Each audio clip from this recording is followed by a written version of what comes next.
ਸਤਨਾਮ ਸ੍ਰੀ ਵਾਹਿਗੁਰੂ ਸਾਹਿਬ JIO.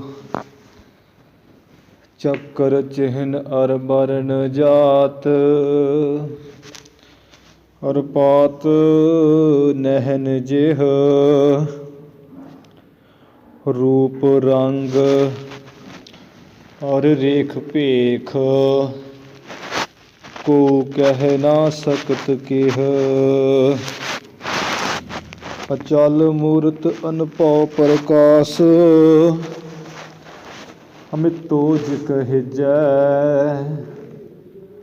ਕੋਟ ਇੰਦਰ ਇੰਦਰਾਣ, ਸਾਹੇ ਸਹਾਣ ਗਣਿਜੈ। ਤਿਰ ਭਵਨ ਮਹੀਪ ਸੁਰ ਨਰ ਅਸੁਰ, ਨੀਤ ਨੀਤ ਬਨ ਤ੍ਰਿਣ ਕਹਿਤ। ਤਵੈ ਸਰਬ ਨਾਮ ਕਥੈ ਕਵਨ, ਕਰਮ ਨਾਮ ਵਰਨਤ ਸੋ ਮਤ। ਅਸ ਕਿਰਪਾਨ ਖੰਡੋ ਖੜਗ, ਤੁਬਕ ਤਬਰ ਅਰ ਤੀਰ। ਸੈਫ ਸੁਰੋਹੀ ਸਹਿਥੀ, ਯਹ ਹਮਾਰੇ ਪੀਰ। ਸਭ ਕੋ ਕਾਲ ਸਭਨ ਕੋ ਕਰਤਾ, ਰੋਗ ਸੋਗ ਦੋਖਨ ਕੋ ਹਰਤਾ। ਏਕ ਚਿਤ ਜਿਹ ਇਕ ਛਿਨ ਧਿਆਇਓ, ਕਾਲ ਫਾਸ ਕੇ ਬੀਚ ਨਾ ਆਇਓ। ਹਰ ਹਰ ਜਨ ਦੁਇ ਏਕ ਹੈ, ਬਿਬ ਵਿਚਾਰ ਕਛ ਨਾਹੀ। ਜਲ ਤੇ ਉਪਜੋ ਤਰੰਗ ਜਿਉ, ਜਲ ਹੀ ਬਿਖੈ ਸਮਾਹੀ। ਮੁਖ ਉਚਰੈ ਸਾਸਤਰ ਖਟ, ਪਿੰਗ ਗਿਰਨ ਚੜ੍ਹ ਜਾਏ। ਅੰਧ ਲਖੈ ਬਦਰੋ ਸੁਨੈ, ਜੋ ਕਾਲ ਕਿਰਪਾ ਕਰਾਏ। ਕਹਾਂ ਬੁੱਧ ਪ੍ਰਭ ਤੁਛ ਹਮਾਰੀ, ਵਰਨ ਸਕੈ ਮਹਿਮਾ ਜੋ ਤਿਹਾਰੀ। ਹਮ ਨ ਸਕਤ ਕਰ ਸਿਫਤ ਤੁਮਾਰੀ, ਆਪ ਲਿਹੋ ਤੁਮ ਕਥਾ ਸੁਧਾਰੀ। ਹਮ ਨ ਸਕਤ ਕਰ ਸਿਫਤ ਤੁਮਾਰੀ, ਆਪ ਲਿਹੋ ਤੁਮ ਕਥਾ ਸੁਧਾਰੀ। ਸਤਿਨਾਮ ਸ੍ਰੀ ਵਾਹਿਗੁਰੂ ਸਾਹਿਬ ਜੀ। ਰਸਾਵਲ ਛੰਦ। ਨਮੋ ਚੱਕਰ ਪਾਣੰ, ਅਭੂਤੰ ਭਯਾਣੰ। ਨਮੋ ਉਗਰ ਦਾੜੰ, ਮਹਾਗ੍ਰਿਸ਼ਟ ਗਾੜੰ। ਨਮੋ ਚੱਕਰ ਪਾਣੰ। ਵਾਹਿਗੁਰੂ ਜੀ ਕਾ ਖਾਲਸਾ, ਵਾਹਿਗੁਰੂ ਜੀ ਕੀ ਫਤਿਹ। ਧੰਨ ਧੰਨ ਗੁਰੂ ਗਰੀਬ ਨਵਾਜ ਸ੍ਰੀ ਗੁਰੂ ਨਾਨਕ ਦੇਵ ਸੱਚੇ ਪਾਤਸ਼ਾਹ ਜੀ ਮਹਾਰਾਜ। ਪੰਥ ਦੇ ਵਾਲੀ, ਅੰਮ੍ਰਿਤ ਕੇ ਦਾਤੇ ਸਤਿਗੁਰੂ ਸ੍ਰੀ ਗੁਰੂ ਗੋਬਿੰਦ ਸਿੰਘ ਸਾਹਿਬ ਜੀ ਮਹਾਰਾਜ। ਬਾਣੀ ਗੁਰੂ, ਗੁਰੂ ਹੈ ਬਾਣੀ, ਵਿੱਚ ਬਾਣੀ ਅੰਮ੍ਰਿਤ ਸਾਰੇ। ਬਾਣੀ ਸਰੂਪ ਬਾਣੀ ਕੇ ਬੋਹਿਥ, ਧੰਨ ਧੰਨ ਸ੍ਰੀ ਗੁਰੂ ਗ੍ਰੰਥ ਸਾਹਿਬ ਜੀ ਮਹਾਰਾਜ। ਸਤਿਗੁਰੂ ਜੀ ਦੀ ਸਾਜੀ ਨਵਾਜੀ ਗੁਰੂ ਰੂਪ ਗੁਰੂ ਪਿਆਰੀ ਸਾਧ ਸੰਗਤ ਜੀਓ। ਆਪ ਸੰਗਤ ਬਹੁਤ ਹੀ ਵੱਡਿਆਂ ਭਾਗਾਂ ਵਾਲੇ ਵਡਭਾਗੀ ਹੋ, ਜੋ ਵੱਡਿਆਂ ਭਾਗਾਂ ਕਰਕੇ ਸਤਿਗੁਰੂ ਕੀ ਸੰਗਤ ਪਾ ਕੇ ਨਿਤਨੇਮ ਨਾਲ ਗੁਰੂ ਚਰਨਾਂ ਵਿੱਚ ਜੁੜ ਕੇ ਲਾਹੇ ਪ੍ਰਾਪਤ ਕਰਦੇ ਹੋ। ਗੁਰੂ ਸਾਹਿਬ ਜੀ ਦੀ ਧੁਰ ਕੀ ਬਾਣੀ ਸੋਧਦਾਰ ਰਹਿਰਾਸ ਸਾਹਿਬ ਜੀ ਦੇ ਜਾਪ ਆਪ ਜੀ ਨੇ ਗ੍ਰੰਥੀ ਸਾਹਿਬਾਨ ਜੀ ਦੀ ਰਸਨਾ ਤੋਂ ਸਰਵਣ ਕੀਤੇ ਹਨ। ਉਪਰੰਤ ਅਰਦਾਸ ਹੋਈ, ਪਾਵਨ ਪਵਿੱਤਰ ਹੁਕਮਨਾਮੇ ਸਰਵਣ ਕਰਕੇ ਲਾਹਾ ਲਿਆ ਹੈ। ਉਸ ਤੋਂ ਬਾਅਦ ਗੁਰੂ ਕਾ ਜੋ ਮਹਾਨ ਸਿਮਰਨ ਹੈ, ਉਹ ਸਿਮਰਨ ਕਰਕੇ ਸੰਗਤ ਨੇ ਲਾਹਾ ਲਿਆ ਹੈ। ਇਸ ਦੇ ਉਪਰੰਤ ਹੀ ਜੋ ਸਤਿਗੁਰੂ ਗੁਰੂ ਗੋਬਿੰਦ ਸਿੰਘ ਮਹਾਰਾਜ ਜੀ ਦੀ ਪਾਵਨ ਪਵਿੱਤਰ ਬਾਣੀ ਵਿਚਿੱਤਰ ਨਾਟਕ ਦੀ ਕਥਾ ਆਪਾਂ ਕੁਝ ਦਿਨਾਂ ਤੋਂ ਪ੍ਰਾਰੰਭ ਕੀਤੀ ਹੈ। ਹੁਣ ਉਸ ਕਥਾ ਦਾ ਸਾਧ ਸੰਗਤ ਜੀ ਸਮਾਂ ਹੋਇਆ ਹੈ, ਜੋ ਗੁਰੂ ਮਹਾਰਾਜ ਜੀ ਨੇ ਵਿਚਿੱਤਰ ਨਾਟਕ ਦੇ ਪਹਿਲੇ ਅਧਿਆਏ ਵਿੱਚ ਉਸ ਵਾਹਿਗੁਰੂ ਨੂੰ ਕਾਲ ਰੂਪ ਮਹਾਕਾਲ ਦੱਸਦੇ ਹੋਏ ਉਸਤਤ ਕੀਤੀ ਹੈ, ਜਿਸ ਦਾ ਸਿਮਰਨ ਅਸੀਂ ਵਾਹਿਗੁਰੂ ਨਾਮ ਲੈ ਕੇ ਕਰਦੇ ਹਾਂ। ਉਸੇ ਦਾ ਨਾਮ ਹੀ ਮਹਾਕਾਲ ਹੈ, ਉਸੇ ਦਾ ਨਾਮ ਹੀ ਕਾਲ ਹੈ। ਅਤੇ ਉਸ ਮਹਾਕਾਲ ਦਾ ਜਿਹੜਾ ਸਰੂਪ ਸਤਿਗੁਰੂ ਮਹਾਰਾਜ ਜੀ ਨੇ ਪਹਿਲੇ ਅਧਿਆਏ ਵਿੱਚ ਦੱਸਿਆ ਹੈ ਖਾਲਸੇ ਨੂੰ, ਜਿਸ ਦੀ ਵਿਚਾਰ ਆਪਾਂ ਜਿਵੇਂ ਸਮਝ ਪੈ ਰਹੀ ਹੈ ਉਹ ਲੜੀਵਾਰ ਰੂਪ ਵਿੱਚ ਸਰਵਣ ਕਰ ਰਹੇ ਹਾਂ। 88 ਜਿਹੜੇ ਛੰਦ ਪਹਿਲੇ ਅਧਿਆਏ ਦੇ ਹੋ ਚੁੱਕੇ ਹਨ। ਅੱਗੇ ਰਸਾਵਲ ਛੰਦ ਦੇ ਵਿੱਚ ਉਸ ਅਕਾਲ ਪੁਰਖ ਦੇ ਕੇ ਹੱਥਾਂ ਵਿੱਚ ਕੀ ਹੈ, ਕੈਸਾ ਦਾ ਸਰੂਪ ਹੈ, ਮਹਾਰਾਜ ਦੱਸ ਰਹੇ ਹਨ। ਜਿਵੇਂ ਸੱਚੇ ਪਾਤਸ਼ਾਹ ਜੀ ਕਿਰਪਾ ਕਰਦੇ ਹੈ, ਆਓ ਆਪਾਂ ਸਰਵਣ ਕਰੀਏ। ਗੁਰੂ ਚਰਨਾਂ ਵਿੱਚ ਲਵਾਓ ਹਾਜ਼ਰੀਆਂ, ਉਚਾਰਨ ਕਰੋ ਜੀ ਸਤਿਨਾਮ ਸ੍ਰੀ ਵਾਹਿਗੁਰੂ ਸਾਹਿਬ ਜੀ। ਸਤਿਨਾਮ ਸ੍ਰੀ ਵਾਹਿਗੁਰੂ ਸਾਹਿਬ ਜੀ। ਸਤਿਨਾਮ ਸ੍ਰੀ ਵਾਹਿਗੁਰੂ ਸਾਹਿਬ ਜੀ। ਰਸਾਵਲ ਛੰਦ ਨਮੋ ਚੱਕਰ ਪਾਣੰ। ਗੁਰੂ ਗੋਬਿੰਦ ਸਿੰਘ ਮਹਾਰਾਜ ਕਹਿੰਦੇ, ਖਾਲਸਾ ਜੀ, ਜਿਸ ਪਰਮਾਤਮਾ ਪ੍ਰਭੂ ਵਾਹਿਗੁਰੂ ਦੇ ਹੱਥਾਂ ਵਿੱਚ ਹੁਕਮ ਰੂਪੀ ਚੱਕਰ ਹੈ, ਕਾਲ ਰੂਪੀ ਚੱਕਰ ਜਿਸ ਨੇ ਧਾਰਨ ਕੀਤਾ ਹੈ, ਪ੍ਰਤੱਖ ਸੁਦਰਸ਼ਨ ਚੱਕਰ ਵੀ ਜਿਹਦੇ ਹਜ਼ਾਰ ਕਰੋੜਾਂ ਸੂਰਜਾਂ ਜਿਨ੍ਹਾਂ ਜੀ ਦਾ ਪ੍ਰਕਾਸ਼ ਹੈ, ਐਸੇ ਪ੍ਰਭੂ ਪਰਮਾਤਮਾ ਮਹਾਕਾਲ ਨੂੰ ਸਾਡੀ ਨਮਸਕਾਰ ਹੈ। ਅਭੂਤੰ ਭਿਆਨੰ। ਅੱਜ ਜਿਸ ਦੇ ਹੱਥ ਵਿੱਚ ਐਸਾ ਚੱਕਰ ਹੈ ਜੋ ਅਭੂਤੰ ਕਹੀਏ, ਬੜਾ ਆਸ਼ਚਰਜੀ ਹੈ, ਅਦਭੁਤ ਅਨੋਖਾ ਹੀ ਹੈ, ਅਜੀਬ ਹੀ ਹੈ। ਭਿਆਨਕ ਅਤੇ ਭਿਆਨਕ ਸਰੂਪ ਹੈ, ਡਰਾਵਣਾ ਹੈ। ਜਿਹੜਾ ਪਾਠ ਜਈਏ ਉੱਪਰੋਂ ਕਈ ਅਤੇ ਡੰਡੀ ਨਹੀਂ ਪਈ ਹੈ, ਉਹ ਸ਼ੁੱਧ ਪਾਠ ਹੈ। ਭਾਵ ਜੋ ਅਭੂਤੰ ਆਸ਼ਚਰਜ ਸਰੂਪ ਹੈ ਵਾਹਿਗੁਰੂ, ਅਦਭੁਤ ਅਤੇ ਭਿਆਨਕ, ਭੈ ਤੋਂ ਜੋ ਰਹਿਤ ਹੈ। ਨਮੋ ਉਗਰ ਦਾੜੰ। ਉਸ ਨੂੰ ਸਾਡੀ ਨਮਸਕਾਰ ਹੈ। ਫਿਰ ਜਿਸ ਦੀਆਂ ਉਗਰ ਬੜੀਆਂ ਸਖਤ ਦਾੜਾਂ ਹਨ ਮੁੱਖ ਵਿੱਚ, ਉਸ ਨੂੰ ਨਮਸਕਾਰ ਹੈ। ਮਹਾਗ੍ਰਿਸ਼ਟ ਗਾੜੰ। ਜੋ ਬਹੁਤ ਦਾੜਾਂ ਵੱਡੀਆਂ ਵੱਡੀਆਂ ਕਾਲ ਸਰੂਪ ਦੀਆਂ, ਅਤੇ ਗਾੜੰ ਬੜੀਆਂ ਤਿੱਖੀਆਂ ਪੱਕੀਆਂ ਹਨ।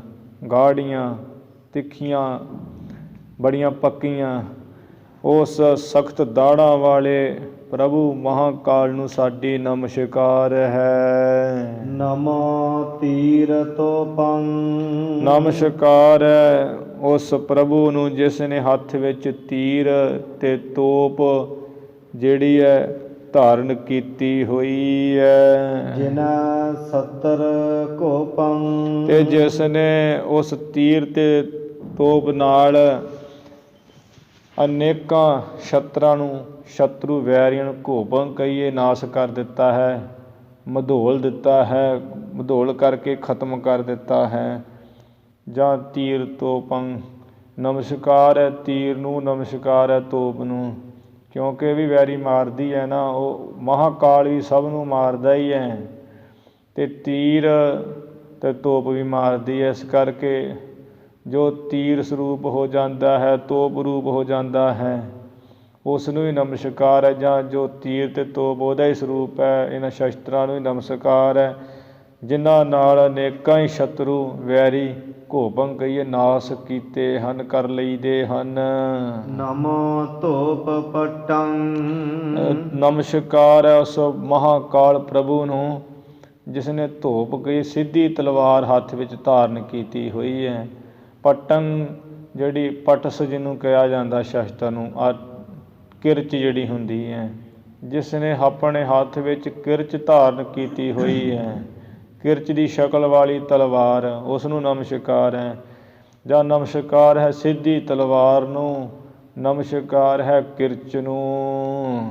ਜਿਨੈ ਦੁਸ਼ਟ ਦਟੰ ਅੱਜ ਇਸ ਪਰਮਾਤਮਾ ਵਾਹਿਗੁਰੂ ਨੇ ਸਿੱਧੀ ਤਲਵਾਰ ਕਿਰਚ ਹੱਥਾਂ ਵਿੱਚ ਧਾਰਨ ਕਰਕੇ ਅਨੇਕਾਂ ਦੁਸ਼ਟਾਂ ਨੂੰ ਜਿਹੜਾ ਮਾਰ ਕੇ ਡਾਂਟਿਆ ਹੈ, ਦਟੰ ਕਹੀਏ ਡਾਂਟਿਆ ਹੈ, ਦੰਡ ਦਿੱਤਾ ਹੈ। ਜਿਤੇ ਸ਼ਸਤਰ ਨਾਮੰ ਗੁਰੂ ਸਾਹਿਬ ਜੀ ਕਹਿੰਦੇ ਜਿੰਨੇ ਵੀ ਨਾਵਾਂ ਵਾਲੇ ਸ਼ਸਤਰ ਹੈ, ਨਾਵਾਂ ਵਾਲੇ ਨਮਸਕਾਰ ਤਾਮੰ ਜਾਂ ਜਿੰਨੇ ਸ਼ਸਤਰਾਂ ਦੇ ਨਾਮ ਹਨ ਉਹਨਾਂ ਸਾਰਿਆਂ ਨੂੰ ਸਾਡੀ ਨਮਸਕਾਰ ਹੈ। ਜਿਤੇ ਅਸਤਰ ਭੇਯੰ ਜਿੰਨੇ ਵੀ ਅਸਤਰ ਹੋ ਰਹੇ ਹੈ, ਇੱਕ ਹੁੰਦੇ ਸ਼ਸਤਰ, ਇੱਕ ਹੁੰਦੇ ਅਸਤਰ।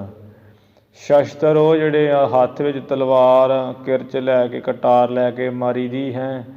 ਅਸਤਰ ਉਹ ਹੁੰਦੇ ਜਿਹੜੇ ਹੱਥੋਂ ਛੱਡ ਕੇ ਮਾਰੇ ਜਾਣ, ਜਿਵੇਂ ਤੀਰ ਹੋਇਆ, ਚੱਕਰ ਹੋਇਆ, ਵਰਸ਼ਾ ਹੋਇਆ, ਜਿਹੜਾ ਸਿੱਧਾ ਹੀ ਸੁੱਟ ਕੇ ਮਾਰ ਦਈਦਾ ਕਿਸੇ ਦੇ। ਜਿਹੜੇ ਹੱਥੋਂ ਛੱਡੇ ਜਾਣ ਉਹ ਹੁੰਦੇ ਅਸਤਰ।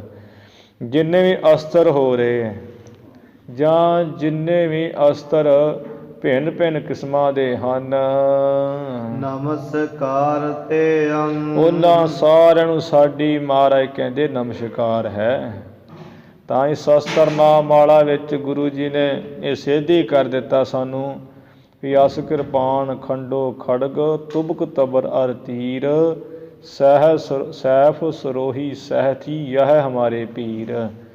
ਆ ਪੀਰ ਵੀ ਤਾਂ ਰੱਖਿਆ ਹੀ ਕਰਦੇ ਹੁੰਦੇ ਆ ਨਾ, ਵੀ ਅਸੀਂ ਕਹਿੰਦੇ ਵੀ ਉਹ ਰੱਖਿਆ ਬੜੀ ਕਰਦੇ ਆ। ਗੁਰੂ ਸਾਹਿਬ ਕਹਿੰਦੇ ਸਾਡੇ ਇਹੀ ਪੀਰ ਹੈ ਸ਼ਸਤਰ, ਇਹੀ ਸਾਡੀ ਰੱਖਿਆ ਕਰਦੇ ਆ, ਇਹਨੂੰ ਪੀਰ ਮੰਨਣਾ ਹੈ ਖਾਲਸੇ ਨੇ। ਤਾਂ ਹੀ ਮਹਾਰਾਜ ਇੱਥੇ ਨਮਸਕਾਰਾਂ ਕਰ ਰਹੇ ਸ਼ਸਤਰਾਂ ਨੂੰ ਵੀ, ਅਤੇ ਜੋ ਸ਼ਸਤਰਾਂ ਨੂੰ ਧਾਰਨ ਕਰਨ ਵਾਲਾ ਅਕਾਲ ਮਹਾਂਕਾਲ ਹੈ ਉਸ ਨੂੰ ਵੀ, ਜੋ ਜਾਂ ਮਹਾਂਕਾਲ ਸ਼ਸਤਰ ਰੂਪ ਹੋ ਕੇ ਵੈਰੀਆਂ ਦਾ ਨਾਸ਼ ਕਰਦਾ, ਉਸ ਨੂੰ ਸਾਡੀ ਨਮਸਕਾਰ ਹੈ। ਸਵਈਆ ਮੇਰ ਕਰੋ ਤ੍ਰਿਣ ਤੇ ਮੋਹਿ ਜਾਹੇ। ਹੁਣ ਉਸ ਵੀ ਕਾਲ ਤੋਂ ਹੁਣ ਵਾਹਿਗੁਰੂ ਮਹਾਰਾਜ ਸੱਚੇ ਪਾਤਸ਼ਾਹ ਆਪਣਾ ਭਰੋਸਾ ਜਣਾਉਂਦੇ ਹੋਏ ਸ਼ਬਦ ਸਵਈਏ ਦੇ ਵਿੱਚ ਉਚਾਰ ਰਹੇ ਹੈ, ਮੋਹਿ ਜਾਹੇ। ਆ ਜਿਸ ਨੇ ਸਾਡੇ ਉੱਪਰ ਮਹਾਰਾਜ ਕਹਿੰਦੇ ਆ ਵੀ ਮਿਹਰ ਕਹੀਏ, ਜਿਹਨੇ ਮਿਹਰ ਕੀਤੀ ਹੈ ਸਾਡੇ ਕੱਖਾਂ ਵਰਗਿਆਂ 'ਤੇ, ਤ੍ਰਿਣ 'ਤੇ। ਆ ਜਾਣੀ ਅਸੀਂ ਤੀਲੇ ਵਾਂਗ ਕਮਜ਼ੋਰ ਸਾਂ, ਅਤੇ ਜਿਨ੍ਹਾਂ ਨੇ ਸਾਡੇ ਉੱਪਰ ਮਿਹਰ ਕੀਤੀ ਹੈ, ਇਹ ਗੁਰੂ ਮਹਾਰਾਜ ਨਿਮਰਤਾ ਨਾਲ ਕਹਿ ਰਹੇ, ਇੱਥੇ ਆਪਣੀ ਬਾਣੀ ਵਿੱਚ ਆਪ ਕਹਿ ਰਹੇ ਸਤਿਗੁਰੂ, ਮਿਹਰ ਕਰੋ ਤ੍ਰਿਣ ਤੇ ਮੋਹਿ ਜਾਏ ਮੋਹਿ ਜਾਹੇ। ਜਿਸ ਨੇ ਮੋਹਿ ਕਹੀਏ ਸਾਡੇ ਉੱਪਰ ਮਿਹਰ ਕੀਤੀ ਹੈ ਤੇ ਤ੍ਰਿਣ ਤੇ ਕੱਖਾਂ ਵਰਗਿਆਂ ਤੀਲੇ ਵਰਗਿਆਂ ਨੂੰ ਮੇਰ ਕਹੀਏ ਸਮੇਰ ਪਰਬਤ ਵਾਂਗ ਭਾਰੀ ਕਰ ਦਿੱਤਾ ਹੈ। ਗਰੀਬ ਨਿਵਾਜ ਨਾ ਦੂਸਰ ਤੋ ਸੋ। ਜਾਵੇਂ ਮੋਹੇ ਜਾਹੇ, ਜਿਨ੍ਹਾਂ ਨੇ ਜਿਹੜਾ ਹੈ ਸਾਨੂੰ ਤ੍ਰਿਣ ਕੱਖਾਂ ਤੀਲਿਆਂ ਵਰਗਿਆਂ ਨੂੰ ਮੇਰ ਕਹੀ ਸਮੇਰ ਪਰਬਤ ਵਾਂਗ ਮਹਾਨ ਬਲੀ ਕਰ ਦਿੱਤਾ ਹੈ, ਜੋ ਕਰ ਦਿੰਦੇ ਹਨ। ਗਰੀਬ ਨਿਵਾਜ ਨਾ ਦੂਸਰ ਤੋ ਸੋ। ਹੈ ਅਕਾਲ ਪੁਰਖ ਮਹਾਕਾਲ, ਤੇਰੇ ਵਰਗਾ ਦੂਸਰਾ ਕੋਈ ਗਰੀਬ ਨਿਵਾਜ ਨਹੀਂ ਹੈ। ਤੁਹਾਡੇ ਵਰਗਾ ਜਿਹੜੇ ਗਰੀਬਾਂ ਨੂੰ ਨਿਵਾਜਣ ਵਾਲੇ, ਗਰੀਬਾਂ ਨੂੰ ਵਡਿਆਉਣ ਵਾਲੇ, ਤੁਹਾਡੇ ਵਰਗਾ ਦੂਸਰਾ ਕੋਈ ਨਹੀਂ ਹੈ। ਭੂਲ ਛਿਮਾ ਹਮਾਰੀ ਪ੍ਰਭ ਆਪ। ਮਹਾਰਾਜ ਸਾਡੇ ਜਿਹੜੀ ਆਪ ਹੀ ਪ੍ਰਭੂ ਜੀ, ਜਿਹੜੀ ਕੋਈ ਸਾਡੇ ਕੋਲ ਭੁੱਲ ਖਤਾ, ਕੋਈ ਗੁਨਾਹ ਅਪਰਾਧ ਹੋ ਗਿਆ, ਉਹ ਆਪ ਹੀ ਛਿਮਾ ਕਰੋ। ਆਪਣਾ ਜਾਣ ਕੇ ਆਪ ਦੀ ਥਾਂ ਉਹ ਆਪਨ ਪਾਠ ਵੀ ਹੈ ਨੰਨਾ ਜੇ ਇਕੱਠਾ ਕਰ ਲਈਏ, ਆਪਣਾ ਜਾਣ ਕੇ ਭੁੱਲ ਖਿਮਾ ਕਰੋ ਮਹਾਰਾਜ, ਮਾਫ ਕਰੋ ਜੀ। ਨਾ ਭੂਲਨ ਹਾਰ ਕਹੂੰ ਕਉ ਮੋਸੋ। ਕਿਉਂਕਿ ਕੋਈ ਵੀ ਸਾਡੇ ਮੇਰੇ ਵਰਗਾ ਕੋਈ ਹੋਰ ਭੁੱਲਣ ਵਾਲਾ ਨਹੀਂ ਹੈ। ਇਹ ਗੁਰੂ ਮਹਾਰਾਜ ਸੱਚੇ ਪਾਤਸ਼ਾਹ ਨਿਮਰਤਾ ਨਾਲ ਹੀ ਕਹਿ ਰਹੇ ਸਾਧ ਸੰਗਤ ਜੀ ਵੀ ਗੁਰੂ ਮਹਾਰਾਜ ਤੇ ਆਪ ਬਖਸ਼ਣਹਾਰ ਹਨ। ਔਰ ਸਤਿਗੁਰੂ ਜੋ ਗੁਰੂ ਨਾਨਕ ਦੇਵ ਮਹਾਰਾਜ ਜੀ ਦੇ ਘਰ ਦਾ ਸਿਧਾਂਤ ਹੈ ਕਿ ਲੇਖੈ ਕਤੇ ਨਾ ਛੂਟੀਐ, ਖਿਨ ਖਿਨ ਭੂਲਣਹਾਰ, ਬਖਸ਼ਣਹਾਰ ਬਖਸ਼ ਲੈ ਨਾਨਕ ਪਾਰ ਉਤਾਰ। ਹਮ ਅਵਗੁਣ ਭਰੇ ਇੱਕ ਗੁਣ ਨਾਹੀ, ਅੰਮ੍ਰਿਤ ਛਾਡ ਬਿਖੈ ਬਿਖ ਖਾਹੀ। ਵੀ ਨਿਮਾਣੇ ਰਹਾ ਸਭ ਅਵਗੁਣ, ਮੈਂ ਗੁਣ ਨਹੀਂ ਕੋਈ। ਮਹਾਰਾਜ ਹਮ ਅੰਧਲੇ ਗਿਆਨਹੀਨ ਗਿਆਨੀ, ਕਿਉਂ ਚੱਲ ਹੈ ਮਾਰਗ ਪੰਥਾ। ਹਮ ਅੰਧਲੇ ਕੋ ਗੁਰ ਅੰਚਲ ਦੀਜੈ, ਜਨ ਨਾਨਕ ਚਲਹਿ ਮਿਲੰਥਾ। ਇਵੇਂ ਨਿਮਾਣੇ ਹੋ ਕੇ ਰਹਿਣਾ। ਨੀਚਾਂ ਅੰਦਰ ਨੀਚ ਜਾਤ, ਨੀਚੀ ਹੂੰ ਅਤ ਨੀਚ। ਜੋ ਗੁਰੂ ਨਾਨਕ ਦੇਵ ਮਹਾਰਾਜ ਦਾ ਘਰ ਦਾ ਸਿਧਾਂਤ ਹੈ, ਉਸ ਮੁਤਾਬਕ ਸਤਿਗੁਰੂ ਜੀ ਦਾਸਾ ਭਾਵ ਨਾਲ ਕਹਿ ਰਹੇ ਹੈ। ਜਿਵੇਂ ਰਹਿਰਾਸ ਸਾਹਿਬ 'ਚ ਵੀ ਕਹਿੰਦੇ, ਦਾਸ ਜਨ ਕਰ ਦਾਸ ਪਰ, ਕੀਜੈ ਕਿਰਪਾ ਅਪਾਰ।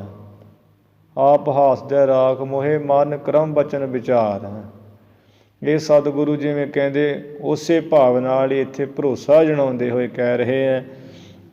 ਜਿਵੇਂ ਗੁਰੂ ਗੋਬਿੰਦ ਸਿੰਘ ਮਹਾਰਾਜ ਜੀ ਦਿੱਲੀ ਵਿੱਚ ਜਦੋਂ ਗਏ ਹੈ, ਦੱਖਣ ਦੀ ਧਰਤੀ ਤੋਂ ਜਾਣ ਤੋਂ ਪਹਿਲਾਂ, ਉੱਥੇ ਇੱਕ ਪੀਰ ਆ ਗਿਆ ਸੀ ਮਹਾਰਾਜ ਜੀ ਦੀ ਹਜ਼ੂਰੀ ਵਿੱਚ ਅਤੇ ਕਹਿਣ ਲੱਗਾ, ਮਹਾਰਾਜ ਆਪ ਬਹੁਤ ਮਹਾਨ ਹੋ, ਥੋੜ੍ਹਾ ਦੱਸੋ ਵੀ ਉਹ ਖੁਦਾ ਦੇ ਨੇੜੇ ਕਿਵੇਂ ਹੋਇਆ ਜਾ ਸਕਦਾ ਹੈ। ਉਹ ਖੁਦਾ ਕਿੰਨਾਂ ਗੱਲਾਂ ਨਾਲ ਪ੍ਰਸੰਨ ਹੁੰਦਾ, ਉਹਨੂੰ ਖੁਸ਼ ਕੀਤਾ ਜਾ ਸਕਦਾ, ਮੈਨੂੰ ਥੋੜ੍ਹਾ ਬਹੁਤਾ ਆਪ ਜੀ ਦੱਸੋ। ਕੋਈ ਹੈ ਐਸਾ ਕੋਈ ਢੰਗ ਤਰੀਕਾ ਖੁਦਾ ਦੇ ਨੇੜੇ ਹੋਣ ਦਾ। ਮਹਾਰਾਜ ਕਹਿੰਦੇ ਵੀ ਪੀਰ ਜੀ ਹਾਂ ਹੈਗਾ ਕਿਉਂ ਨਹੀਂ ਹੈ। ਉਹ ਫਿਰ ਇਹ ਢੰਗ ਹੈ ਵੀ ਜਿਹੜਾ ਮਨੁੱਖ ਹੈ, ਸਰੀਰ ਵਿੱਚ ਰਹਿੰਦਿਆਂ ਹੋਇਆਂ ਜਿੰਨਾ ਚਿਰ ਸਵਾਸ ਹੈਗੇ ਹੈ, ਲੱਕ ਬੰਨ੍ਹ ਕੇ ਪਰਮਾਤਮਾ ਦੀ ਭਗਤੀ ਕਰੇ ਬਿਨਾਂ ਕਿਸੇ ਸੰਸ਼ੇ ਤੋਂ। ਜਿੰਨੀ ਭਗਤੀ ਹੁੰਦੀ ਆ ਵੱਧ ਤੋਂ ਵੱਧ ਭਗਤੀ ਕਰੇ ਪਰਮਾਤਮਾ ਦੀ। ਦੂਸਰਾ ਫਿਰ ਗਰੀਬ ਮਾਰ ਨਾ ਕਰੇ, ਮੰਦ ਕਰਮ ਨਾ ਕਰੇ, ਧੋਖੇ ਧੜੀ ਛਲ ਫਰੇਬ ਨਾ ਕਰੇ। ਇੱਕ ਤੇ ਛਲ ਫਰੇਬ ਨਾ ਕਰੇ, ਧੋਖੇ ਧੜੀ ਨਾ ਕਰੇ ਅਤੇ ਭਗਤੀ ਪੂਰੀ ਕਰੇ।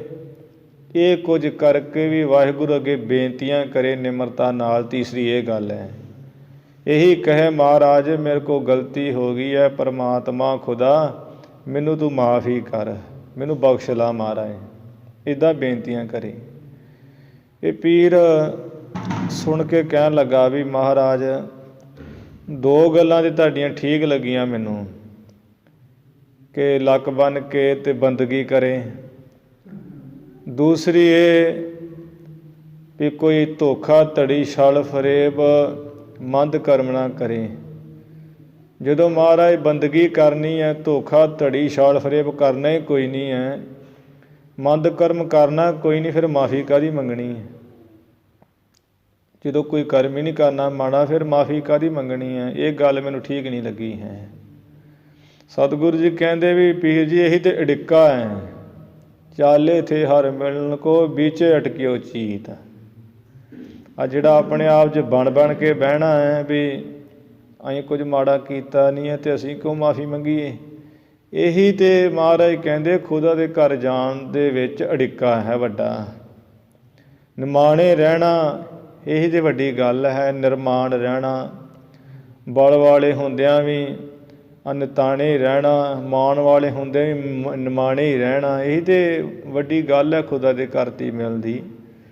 ਅਤੇ ਜਿਹੜਾ ਆਪੇ ਆਪਣੇ ਆਪ 'ਚ ਬਣ ਕੇ ਬਹਿਣਾ ਵੀ ਮੈਂ ਕੀ ਕੀਤਾ ਹੈ ਅਤੇ ਮੈਂ ਕੋ ਮਾਫੀ ਮੰਗਾ, ਉਹ ਕਿਵੇਂ ਪਾਊਗਾ? ਜਿਵੇਂ ਅੰਮ੍ਰਿਤ ਛਕਣ ਦੀ ਗੱਲ ਚੱਲ ਜਾਏ ਵੀ ਭਾਈ ਅੰਮ੍ਰਿਤ ਛਕਣਾ ਚਾਹੀਦਾ ਹੈ, ਕਹਿੰਦੇ ਲਓ ਦਾੜਾ ਕੇਸ ਰੱਖਿਆ, ਅਸੀਂ ਕਿਹੜਾ ਕੋਈ ਮਾੜਾ ਕੰਮ ਕਰਦੇ ਜੀ, ਅਸੀਂ ਕਿਹੜਾ ਕੁਝ ਖਾਂਦੇ ਪੀਂਦੇ ਹਾਂ, ਸਾਡਾ ਅੰਮ੍ਰਿਤ ਹੀ ਹੈ।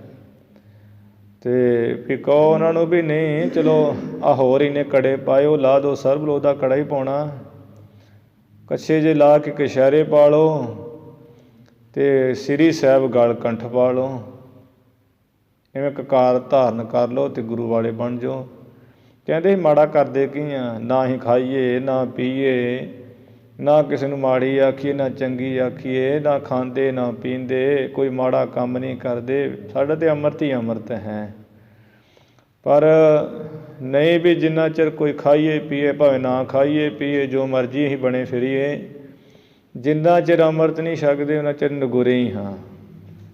ਅੰਮ੍ਰਿਤ ਛਕੀਏ ਅਤੇ ਗੁਰੂ ਵਾਲੇ, ਨਹੀਂ ਛਕੀਏ ਅਤੇ ਨਗੁਰੇ ਹੀ ਆ, ਅਤੇ ਨਗੁਰੇ ਕਾਹੈ ਨਾਉ ਬੁਰਾ, ਉਹਨਾਂ ਚਿਰ ਗੁਰੂ ਵਾਲੇ ਨਹੀਂ ਖਵਾ ਸਕਦੇ।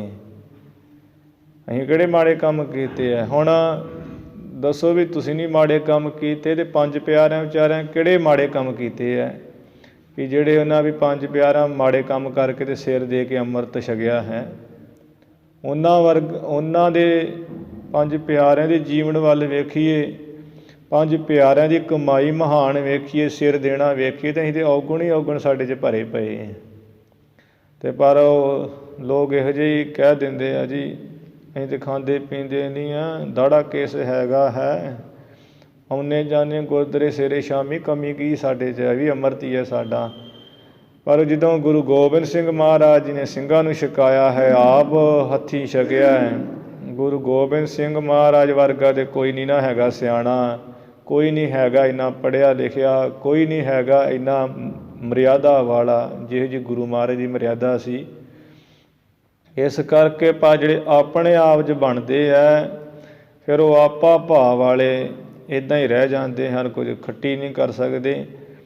ਗੁਰੂ ਦੇ ਅੱਗੇ ਨਿਰਮਾਣ ਹੋ ਕੇ ਪਾਇਆ ਜਾਂਦਾ, ਭਾਵ ਗੁਣਾਂ ਵਾਲੇ ਹੋ ਕੇ ਵੀ ਇਹੀ ਕਹਿਣਾ ਚਾਹੀਏ ਕਿ ਮਹਾਰਾਜ ਸਾਨੂੰ ਕੋਈ ਅਕਲ ਨਹੀਂ ਹੈ, ਅਗਿਆਨੀ ਹਾਂ, ਗਿਆਨ ਤੋਂ ਹੀਣੇ ਹਾਂ, ਅਕਲ ਬੁੱਧ ਨਹੀਂ ਹੈ, ਮਹਾਰਾਜ ਤੁਹਾਡੀ ਮੱਤ ਦੇ ਵਿੱਚ ਪੂਰੇ ਨਹੀਂ ਆ, ਕਿਰਪਾ ਕਰੋ, ਆਪ ਹੀ ਸਾਨੂੰ ਰੱਖ ਲਓ।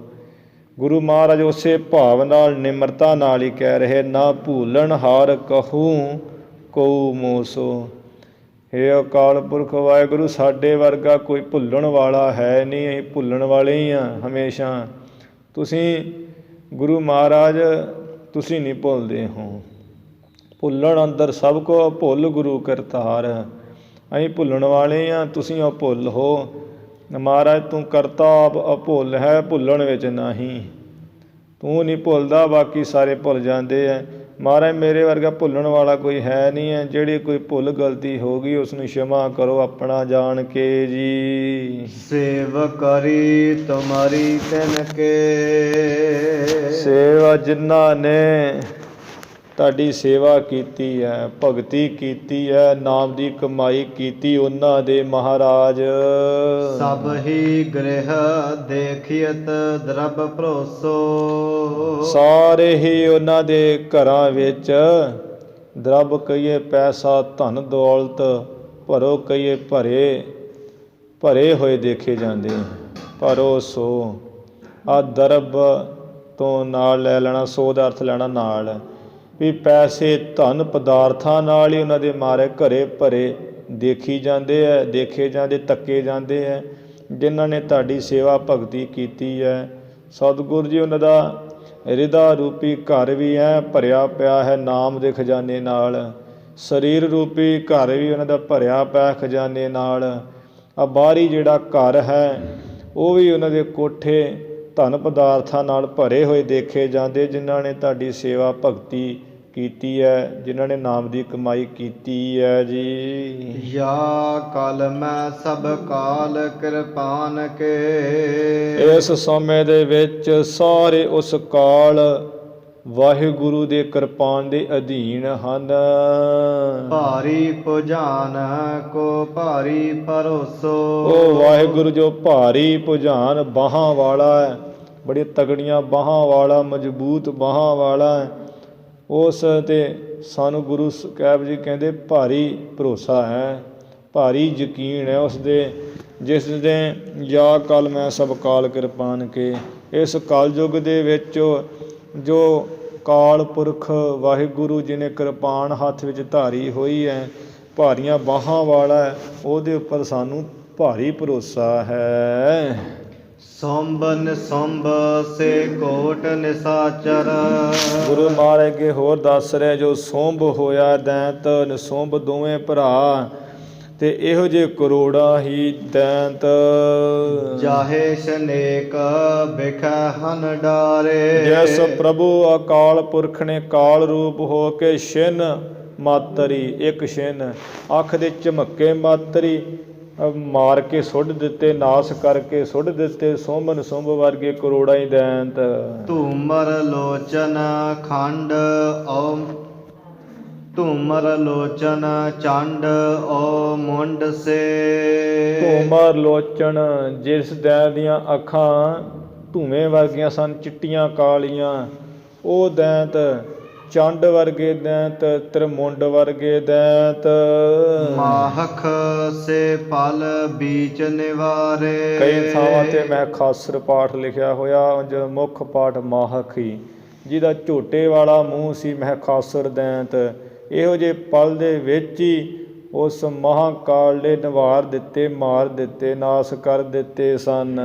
ਚਾਮਰ ਸੇ ਰਨ ਚਿਛਰ ਸੇ। ਚਾਮਰ ਦੈਂਤ ਦਾ ਨਾਮ ਹੈ, ਚਾਮਰ ਵਰਗੇ ਦੈਂਤ, ਰਣ ਚਿੱਛਰ, ਜਿਹੜੇ ਜਿਨ੍ਹਾਂ ਦੀ ਤੱਕਣੀ ਨਾਲ ਹੀ ਅਗਲੇ ਯੁੱਧ ਵਿੱਚ ਮਰ ਜਾਂਦਾ ਸੀ। ਬਸ ਦੇਖਦਾ ਹੀ ਸੀ ਦੈਂਤ, ਉਹ ਦੇਖ ਕੇ ਖਤਮ ਕਰ ਦਿੰਦਾ ਸੀ, ਉਹਦਾ ਨਾਮ ਰਣ ਚਿੱਛਰ ਦੈਂਤ।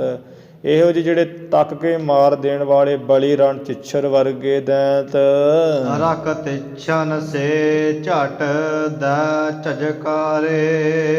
ਇਸੇ ਤਰ੍ਹਾਂ ਰਕ ਤਿਛਣ, ਜੋ ਰਕਤ ਬੀਜ ਹੈ, ਜਾਂ ਜਿਹਦੀਆਂ ਅੱਖਾਂ ਲਾਲ ਲੂਹ ਵਰਗੀਆਂ ਸਨ, ਉਹ ਦੈਂਤ ਇਹੋ ਜਿਹੇ ਝਟ ਦਹਿ ਝਜਕਾਰੇ। ਝਟ ਦੇ ਕੇ ਇੱਕ ਝਟ ਦੇ ਵਿੱਚ ਹੀ ਝਜਕਾਰੇ ਕਈ ਝੰਜੋੜ ਕੇ ਸੁੱਟ ਦਿੱਤੇ ਕਾਲ ਨੇ।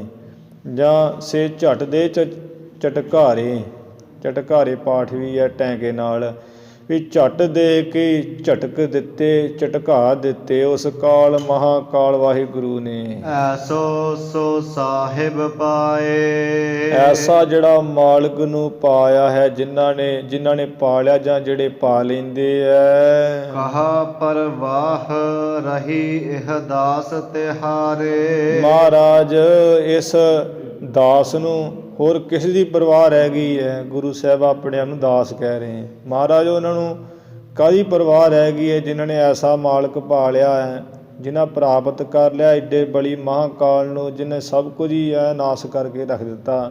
ਸੱਚਾ ਪਾਤਸ਼ਾਹ, ਇਹ ਮੈਂ ਤੁਹਾਡਾ ਦਾਸ ਹਾਂ, ਅਸੀਂ ਤੁਹਾਡੇ ਦਾਸ ਹਾਂ। ਇਹੋ ਜਿਹੇ ਤੁਹਾਡੇ ਦਾਸ ਨੂੰ ਕਾਹਦੀ ਪਰਵਾਹ ਰਹਿ ਗਈ ਹੈ, ਜਦੋਂ ਐਸਾ ਮਾਲਕ ਪਾ ਲਿਆ ਹੈ। ਮੁੰਡੋ ਸੇ ਮਦ ਕੀਟਬ ਸੇ। ਮੁੰਡੋ ਕਹੀਏ ਤ੍ਰਿਮੁੰਡ ਦੈਂਤ, ਤਿੰਨਾਂ ਮੁੰਡੀਆਂ ਵਾਲਾ, ਤਿੰਨਾਂ ਸਿਰਾਂ ਵਾਲਾ, ਮਦ ਕੈਟਬ ਵਰਗੇ ਦੈਂਤ। ਮੋਰ ਸੇ ਅਗ ਸੇ ਜਿਨ ਕੋਟ ਦਲੇ ਹੈ। ਮੋਰ ਵਰਗੇ ਦੈਂਤ, ਅਗ ਅਗਾਸੁਰ ਵਰਗੇ ਦੈਂਤ, ਜਿਸ ਮਹਾਂਕਾਲ ਨੇ ਕਰੋੜਾਂ ਦਲ ਮਲ ਕੇ ਸੁੱਟ ਦਿੱਤੇ, ਨਾਸ ਕਰ ਦਿੱਤੇ। ਖਿਨ ਮਾਤਰ ਜੀ ਓਟ ਕਰੀ ਕਬਹੂ ਨਾ ਜਿਨ। ਫਿਰ ਇਹ ਇੰਨੇ ਬਲੀ ਸਨ, ਜਿਨ੍ਹਾਂ ਨੇ ਕਦੀ ਕੋਈ ਓਟ ਆਸਰਾ ਨਹੀਂ ਸੀ ਕਿਸੇ ਦਾ ਕੀਤਾ। ਭਾਵ ਜਿਵੇਂ ਜੰਗ ਹੁੰਦੀ ਹੋਵੇ ਤੇ ਲੜਾਈ ਕਰਦਿਆਂ ਕਦੀ ਢਾਲ ਅੱਗੇ ਕਰਦੇ ਕੋਈ, ਜਾਂ ਘੋੜੇ ਪਿੱਛੇ ਹੋ ਜੇ, ਸੂਰਮਿਆਂ ਪਿੱਛੇ ਹੋ ਜੇ, ਦੀਵਾਰ ਪਿੱਛੇ ਲੁਕ ਜੇ, ਆਖੇ ਵੀ ਅਜੇ ਜ਼ੋਰ ਪੈਣ ਡਿਆ, ਬਾਅਦ ਵਿੱਚ ਲੜਦਾ ਹਾਂ, ਇਸ ਤਰ੍ਹਾਂ ਹੋ ਜਾਂਦਾ ਨਾ ਕਿਸੇ ਵੇਲੇ। ਇਹ ਗੁਰੂ ਸਾਹਿਬ ਕਹਿੰਦੇ ਇਹ ਉਹ ਸਨ ਜਿਨ੍ਹਾਂ ਨੇ ਜੰਗ ਯੁੱਧ ਵਿੱਚ ਕਦੀ ਵੀ ਓਟ ਆਸਰਾ ਨਹੀਂ ਸੀ ਕਿਸੇ ਦਾ ਲਿਆ, ਸਿੱਧਾ ਹੋ ਕੇ ਜੰਗ ਕਰਦੇ ਸਨ। ਰਨ ਚੋਟ ਭਰੀ ਪਗ ਦਵੈ ਨਾ ਟਲੇ ਹੈ। ਜੰਗ ਦੇ ਵਿੱਚ ਜਦੋਂ ਧੌਂਸਿਆਂ ਨਗਾਰਾਂ ਤੇ ਜੰਗ ਦੀ ਚੋਟ ਪੈਂਦੀ ਸੀ, 2 ਪੈਰ ਵੀ ਜੰਗ ਤੋਂ ਪਿੱਛੇ ਨਹੀਂ ਸੀ ਟਲਦੇ, ਕਦੀ ਨਹੀਂ ਸੀ ਵਾਰ ਕਰਦਿਆਂ ਤਲਵਾਰਾਂ ਨਾਲ ਲੜਦਿਆਂ ਵੀ ਅੱਗੇ ਪਿੱਛੇ ਹੁੰਦੇ, ਸਿੱਧਾ ਹੀ ਚੱਲ ਕੇ ਲੜਦੇ ਸਨ, ਕਦੀ ਨਹੀਂ ਸੀ ਟਲਦੇ, ਸਾਹਮਣੇ ਹੋ ਕੇ ਲੜਦੇ ਸਨ ਦੁਸ਼ਮਣ ਦੇ। ਸਿੰਧ ਬਿਖਾ ਜੇ ਨਾ ਬੁੱਢਾ ਨਿਸਾਚਰ। ਫਿਰ ਐਡੇ ਐਡੇ ਬਲੀ ਜਿਹੜੇ ਸਮੁੰਦਰ ਵਿੱਚ ਵੀ ਨਹੀਂ ਸੀ ਡੁੱਬਦੇ, ਦੈਂਤ ਹਿਰਨ ਕੱਛਪ ਵਰਗੇ। ਪਾਵਕ ਬਾਣ ਬਾਹੇ ਨਾ ਜਲੇ ਹੈ। ਅੱਗ ਦੇ ਤੀਰ ਵੱਜਦੇ ਉਹ ਚੱਲਦੇ ਸਨ, ਫਿਰ ਵੀ ਪਿੱਛੇ ਨਹੀਂ ਸੀ ਹਟਦੇ, ਜਿਹੜੇ ਪਾਵਕ ਬਾਣ ਬਹਿ ਨਾ ਜਲੇ ਹੈ। ਅੱਗ ਦੇ ਜਿਹੜੇ ਬਾਣ ਚੱਲਦੇ ਤੀਰ ਤਾਂ ਵੀ ਨਹੀਂ ਸੀ ਸੜਦੇ ਜੋ। ਤੇ ਅਸ ਤੋਰ ਬਿਲੋਕ ਅਲੋਕ। ਓਹੋ ਵਾਹਿਗੁਰੂ ਤੇਰੇ ਅਲੌਕਿਕ ਹੀ ਅਲੌਕਿਕ ਅਸ ਕਹੀਏ ਕਿਰਪਾਨ ਨੂੰ ਦੇ ਕੇ। ਸੋ ਲਾਜ ਕੋ ਛਾੜ ਕੇ ਭਾਜ ਚੱਲੇ ਹੈ। ਉਹ ਸ਼ਰਮ ਛੱਡ ਕੇ, ਆਪਣੀ ਇੱਜ਼ਤ ਅਬਰੂ ਛੱਡ ਕੇ ਸਭ ਭੱਜ ਕੇ ਚਲੇ ਗਏ ਸਨ, ਭੱਜ ਗਏ ਸਨ। ਉਹਨਾਂ ਨੂੰ ਧੀਰਜ ਨਾ ਰਹੀ ਨੇ ਬਲੀਆਂ ਨੂੰ। ਰਾਵਣ ਸੇ ਮਹਿ ਰਾਵਣ ਸੇ। ਰਾਵਣ ਵਰਗੇ ਜਿਹੜੇ 1 ਲੱਖ ਪੂਤ 1.25 ਲੱਖ ਨਾਤੀ ਤਹਿ ਰਾਵਣ ਕਰ ਦੀਆ ਨਾ ਬਾਤੀ। ਚੰਦ ਸੂਰਜ ਜਾ ਕੇ ਕੱਪੜੇ ਧੋਈ, ਚੰਦ ਸੂਰਜ ਜਾ ਕੇ ਤਪਤ ਰਸੋਈ, ਬੈਸੰਤਰ ਜਾ ਕੇ ਕੱਪੜੇ ਧੋਈ। ਉਹ ਰਾਵਣ ਐਡਾ ਤਗੜਾ ਜਿਹਦਾ 1 ਲੱਖ ਪੁੱਤਰ 1.25 ਲੱਖ ਪੁੱਤ ਪੁੱਤਰ ਹੀ ਸਨ, ਬੜੇ ਵੱਡੇ ਪਰਿਵਾਰ ਵਾਲਾ, ਉਹ ਰਾਵਣ ਵਰਗੇ ਦੈਂਤ ਨਹੀਂ ਰਹੇ। ਮਹਿ ਰਾਵਣ ਸੇ, ਮਹਿ ਰਾਵਣ ਉਹ ਇਵੇਂ ਦੱਸਿਆ ਜਾਂਦਾ ਕਈ ਥਾਵਾਂ 'ਤੇ ਕਿ ਇਹ ਰਾਵਣ ਦੇ ਮਾਸੀ ਦਾ ਪੁੱਤਰ ਸੀ ਮਹਿ ਰਾਵਣ, ਅਤੇ ਕਈ ਥਾਵਾਂ 'ਤੇ ਲਿਖਿਆ ਵੀ ਰਾਵਣ ਦੇ ਪੁੱਤਰ ਸੀ। ਇਹਦਾ ਰਾਵਣ ਦੇ ਤਾਂ 10 ਸਿਰ ਹੈ ਅਤੇ ਮਹਿ ਰਾਵਣ ਦਾ 1000 ਸਿਰ ਸੀ, 2000 ਇਹਦੀਆਂ ਬਾਹਾਂ ਹੀ ਸਨ। ਇਸ ਨੂੰ ਸੀਤਾ ਮਾਤਾ ਨੇ ਮਾਰਿਆ ਸੀ। ਉਹ ਅਦਭੁਤ ਜਿਹੜੀ ਰਮਾਇਣ ਅਦਭੁਤ ਦੇ ਵਿੱਚ ਆਉਂਦਾ ਹੈ ਪ੍ਰਸੰਗ, ਅਦਭੁਤ ਵਾਲਮੀਕੀ ਰਮਾਇਣ ਜਿਹੜੀ ਉਹਦੇ ਵਿੱਚ ਦਾ ਪ੍ਰਸੰਗ ਇਵੇਂ ਹੁੰਦਾ ਹੈ। 2 ਰੂਪ ਹੈ ਦੱਸਿਆ ਮਹਿ ਰਾਵਣ ਨੂੰ ਮਾਰਨ ਦੇ। ਇੱਕ ਤਾਂ ਜਿਵੇਂ ਅਦਭੁਤ ਰਮਾਇਣ 'ਚ ਵਾਲਮੀਕੀ ਰਮਾਇਣ 'ਚ ਆਉਂਦਾ ਹੈ ਉਸ ਢੰਗ ਨਾਲ, ਪਹਿਲੇ ਰੂਪ ਵਿੱਚ ਜਦੋਂ ਕਹਿੰਦੇ ਕਿ ਰਾਵਣ ਨੂੰ ਮਾਰ ਕੇ ਅਤੇ ਸ਼੍ਰੀ ਰਾਮ ਚੰਦਰ ਭਗਵਾਨ ਹੁਣੀ ਅਯੁੱਧਿਆ ਨਗਰੀ ਆ ਕੇ ਆਪਣਾ ਰਾਜ ਭਾਗ ਆਸਣ 'ਤੇ ਬੈਠ ਕੇ ਕਰਨ ਲੱਗੇ। ਇੱਕ ਦਿਨ ਸੁਗਰੀਵ ਹੁਣੀ, ਹਨੂੰਮਾਨ, ਲਛਮਣ, ਸੀਤਾ ਮਾਤਾ ਸਾਰੇ ਬੈਠੇ ਹੋਏ ਸਨ ਅਤੇ ਆਪਣੇ ਵੱਲੋਂ ਰਾਮ ਚੰਦਰ ਜੀ ਨੇ ਸਾਰਿਆਂ ਨੂੰ ਦੱਸਦੇ ਹੋਏ ਗੱਲ ਕਹੀ ਕਿ ਜਿਹੜਾ ਰਾਵਣ ਸੀ ਬੜਾ ਬਲੀ ਸੀ ਅਤੇ ਉਹ ਮਰਦਾ ਨਹੀਂ ਸੀ। ਅਸੀਂ ਬੜੇ ਉਹਦੇ ਤੀਰ ਮਾਰੇ, ਤੀਰ ਮਾਰ ਮਾਰ ਕੇ ਉਹਦੇ ਜਿਹੜੇ ਸਿਰ ਕੱਟੇ 10 ਵਾਰ ਉਹ ਫਿਰ ਜੁੜ ਜਾਂਦੇ, ਜਿਉਂਦਾ ਰਹਿੰਦਾ ਸੀ। ਗੁਰਬਾਣੀ 'ਚ ਹੀ ਆਉਂਦਾ ਹੈ ਕਿ ਸਮਣ ਜੋ ਇਸ ਪ੍ਰੇਮ ਕੀ ਦਮ ਕਹਿ ਹੋਤੀ ਸਾਟ, ਰਾਵਣ ਹੁਤੇ ਸੋ ਰੰਕ ਨਹਿ ਜਿਨ ਸਿਰ ਦੀਨੇ ਕਾਟ। ਜਿਸ ਰਾਵਣ ਨੇ 10 ਸਿਰ ਕੱਟ ਕੇ ਆਪਣੇ ਸ਼ਿਵ ਜੀ ਭਗਵਾਨ ਨੂੰ ਭੇਟਾ ਕੀਤੇ ਹੈ, ਇਸ ਕਰਕੇ ਰਾਵਣ ਵੀ ਬੜਾ ਮਹਾਨ ਹੈ ਮਹਾਰਾਜ ਕਹਿੰਦੇ, ਗੁਰਬਾਣੀ 'ਚ ਦੱਸਿਆ। ਸੋ ਰੋ ਵਿਚਾਰ ਇੱਥੇ ਵਿਚਾਰ ਹੈ ਵੀ ਰਾਵਣ ਦੇ 10 ਸਿਰ ਕਹਿੰਦੇ ਸੀ ਕੱਟੇ, ਪਰ ਰਾਵਣ ਜਿਉਂਦਾ ਰਹੇ। ਅਖੀਰੀ ਉਹਨਾਂ ਦੇ ਭਰਾ ਵਿਭੀਸ਼ਣ ਨੇ ਸਾਨੂੰ ਭੇਤ ਦਿੱਤਾ ਕਿ ਰਾਮ ਜੀ ਜੇ ਰਾਵਣ ਨੂੰ ਮਾਰਨਾ ਤਾਂ ਇਹਦੇ ਨਾਭੀ ਦੇ ਵਿੱਚ ਤੀਰ ਮਾਰੋ, ਕਿਉਂਕਿ ਇਸ ਨੇ ਇਹਦੀ ਨਾਭੀ ਵਿੱਚ ਅੰਮ੍ਰਿਤ ਕੁੰਡ ਹੈ। ਗੁਰਬਾਣੀ 'ਚ ਆਉਂਦਾ ਹੈ, ਰਾਮਚੰਦ ਮਾਰਿਓ ਇਹ ਰਾਵਣ, ਭੇਦ ਭੀਖਣ ਗੁਰਮੁਖ ਪਰਚਾਇਣ। ਵੀ ਭੇਦ ਦਾ ਪਰਚਾ ਗੁਰਮੁਖ ਭੀਖਣ ਨੇ ਦਿੱਤਾ ਸੀ। ਤੇ ਉਸ ਕਹਿੰਦੇ ਵੀ ਇਹਦੇ ਨਾਭੀ 'ਚ ਤੀਰ ਮਾਰੋ, ਜਿਸ ਕਰਕੇ ਅੰਮ੍ਰਿਤ ਕੁੰਡ ਸੜੇਗਾ ਤੇ ਰਾਵਣ ਫਿਰ ਡਿੱਗੇਗਾ, ਫਿਰ ਮਰੇਗਾ। ਜਾਂ ਦੂਸਰਾ ਪੱਖ ਇਹ ਸੀ ਵੀ ਇਹਨਾਂ ਦੀ ਨਾਭੀ ਦੇ ਵਿੱਚ ਇਹਨਾਂ ਯੰਤਰ ਫਿੱਟ ਕੀਤਾ ਹੋਇਆ ਇੱਕ, ਤੇ ਜਿਸ ਕਰਕੇ ਉਹ ਯੰਤਰ ਜਦੋਂ ਭਸਮ ਹੋਏਗਾ ਰਾਮ ਜੀ ਫਿਰ ਰਾਵਣ ਮਰੇਗਾ। ਕਿਉਂਕਿ ਨਾਭੀ ਦੇ ਵਿੱਚ ਪਾਨ ਅਤੇ ਅਪਾਨ ਸਾਧ ਸੰਗਤ ਜੀ ਦੋ ਜਿਹੜੀਆਂ ਹਵਾ ਹਨ, ਸਵਾਸ ਹਨ, ਪੌਣਾ ਹਨ, ਜਿਨ੍ਹਾਂ ਦੇ ਕਰਕੇ ਇਹ ਬੰਦੇ ਦੀ ਜਿਹੜੀ ਜਾਨ ਟਿਕੀ ਹੁੰਦੀ ਹੈ। ਜਦੋਂ ਪਾਨ ਅਪਾਨ ਦੀ ਗੰਢ ਖੁੱਲ੍ਹ ਗਈ, ਆ ਨਾਭੀ ਗੰਢ ਹੀ ਵੱਜੀ ਹੋਈ ਹੈ, ਧੁੰਨੀ ਕੋਈ ਐਵੇਂ ਸ਼ਿੰਗਾਰ ਨਹੀਂ ਬਣਾਇਆ, ਇਹ ਧੁੰਨੀ ਦੇ ਵਿੱਚ ਹੀ ਪਾਨ ਅਤੇ ਅਪਾਨ ਦੋ ਪੌਣਾ ਵੱਜੀਆਂ ਹੋਈਆਂ। ਜਦੋਂ ਇਹ ਖੁੱਲ੍ਹਦੀਆਂ ਫਿਰ ਬੰਦੇ ਦੀ ਮੌਤ ਹੁੰਦੀ। ਗੁਰਬਾਣੀ 'ਚ ਵੀ ਹੁੰਦਾ ਹੈ, ਖੋਲ੍ਹੀ ਗੰਢ ਲਿਖਿਆ ਆਇਆ। ਜਦੋਂ ਪਾਨ ਅਪਾਨ ਦੀ ਗੰਢ ਖੁੱਲ੍ਹ ਜਾਂਦੀ ਉਦੋਂ ਲਿਖਿਆ ਆਇਆ, ਫਿਰ ਕਹਿੰਦੇ ਵੀ ਖੁੱਲ੍ਹ ਗਈ ਹੁਣ ਤੁਰ। ਅਤੇ ਉਸ ਵੇਲੇ ਇਹ ਜਿਹੜੀ ਪਾਨ ਅਪਾਨ ਦੀ ਗੰਢ ਖੁੱਲ੍ਹੇ ਤੋਂ ਬਿਨਾਂ ਕੋਈ ਮਰ ਨਹੀਂ ਸਕਦਾ ਹੈ। ਜਦੋਂ ਹੁਣ ਹਕੀਮ ਲੋਕ ਵੀ ਨਬਜ਼ ਵੇਖਦੇ ਹੈ ਅਤੇ ਸਾਧ ਸੰਗਤ ਜੀ ਉਹ ਨਬਜ਼ 'ਤੇ ਹੱਥ ਰੱਖਿਆ ਜਾਂਦਾ, ਅਤੇ ਜੇ ਉਹ ਪਾਨ ਅਪਾਨ ਦੀ ਗੰਢ ਖੋਲ੍ਹ ਜੇ ਤਾਂ ਨਬਜ਼ ਆਪਣਾ ਥਾਂ ਬਦਲ ਦਿੰਦੀ ਹੈ। ਫਿਰ ਉਹ ਹੇਠਾਂ ਆ ਜਾਂਦੀ ਇੱਥੇ ਅਰਕ ਜੀ ਵਾਲੇ ਪਾਸੇ ਵੱਲ, ਇੱਥੋਂ ਮੋਢੇ 'ਤੇ, ਮੋਢੇ ਤੋਂ ਫੇਫੜਿਆਂ 'ਤੇ, ਫੇਫੜਿਆਂ ਤੋਂ ਛਾਤੀ ਦੇ ਆਲੇ ਦੁਆਲੇ। ਫਿਰ ਜਦੋਂ ਹਕੀਮ ਵੇਖਦਾ ਨਬਜ਼, ਫਿਰ ਉਹ ਦੱਸ ਦਿੰਦਾ ਵੀ ਹੁਣ ਨਬਜ਼ ਗਾਂਹ ਪਛਾਂ ਹੋ ਗਈ ਹੈ, ਅਤੇ ਥੋੜ੍ਹੇ ਦਿਨਾਂ ਦਾ ਹੀ ਇਹ ਪ੍ਰਾਹੁਣਾ ਹੈ, ਹੁਣ ਇਹ ਮੁੱਕ ਜਾਏਗਾ।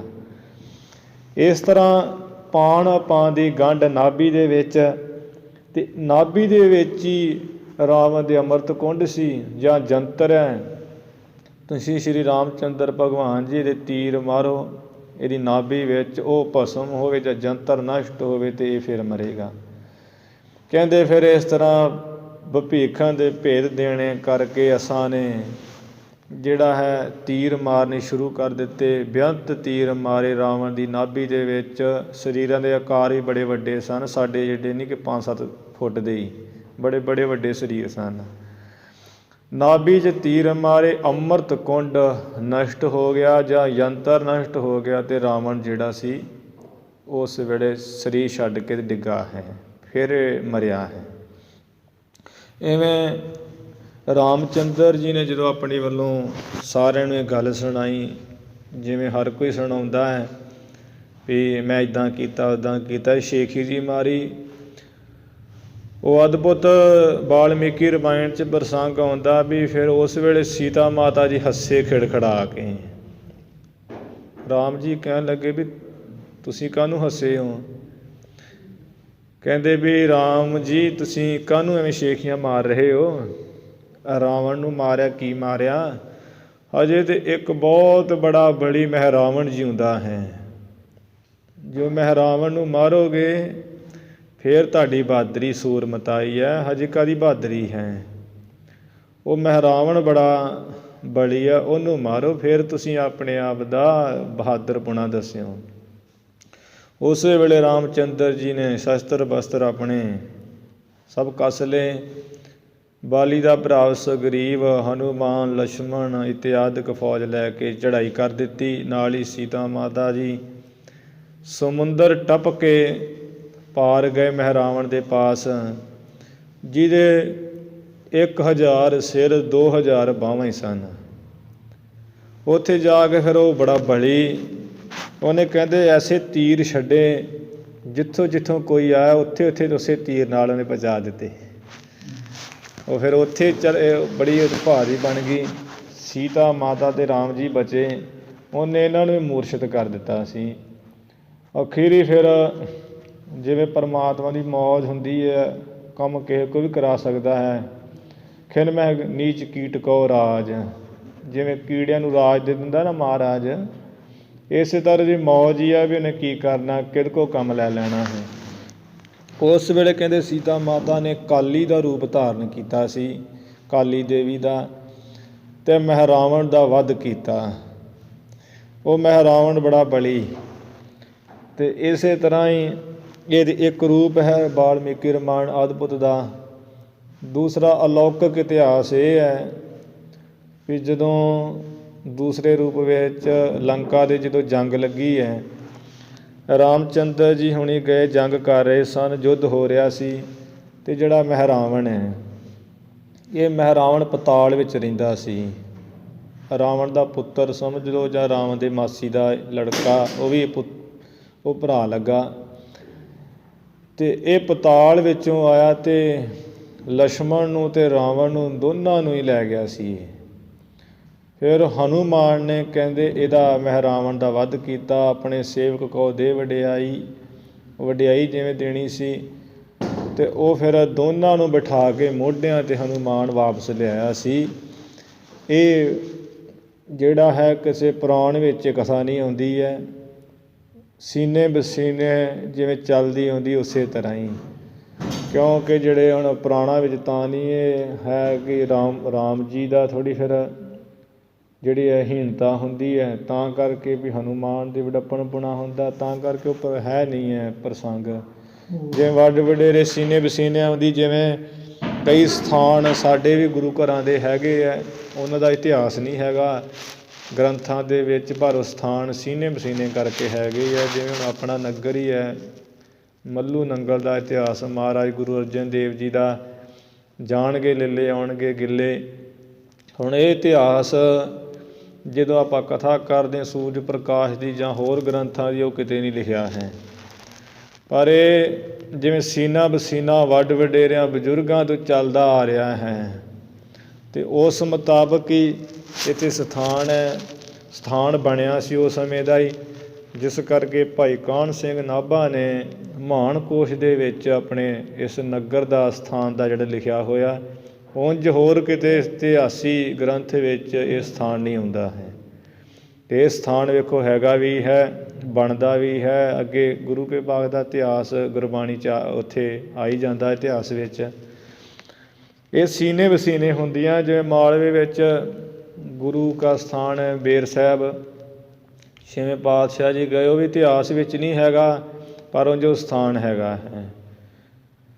ਮਾਤਾ ਸਾਹਿਬ ਦੇਵਾਂ ਜੀ ਦਾ ਸਥਾਨ ਜਿਹੜਾ, ਉਹ ਵੀ ਬਾਬਾ ਮਿੱਤ ਸਿੰਘ ਜੀ ਮਹਾਂਪੁਰਖ ਨਿਹੰਗ ਸਿੰਘ ਹੋਣਾ ਨੇ ਪ੍ਰਗਟ ਕੀਤਾ ਸੀ ਤਪ ਸਥਾਨ।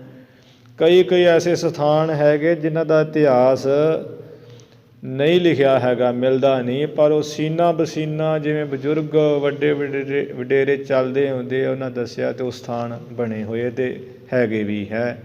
ਉੱਥੇ ਸ਼ਕਤੀ ਵੀ ਹੈ, ਕਲਾ ਵੀ ਹੈ ਮਹਾਰਾਜ ਜੀ ਦੀ।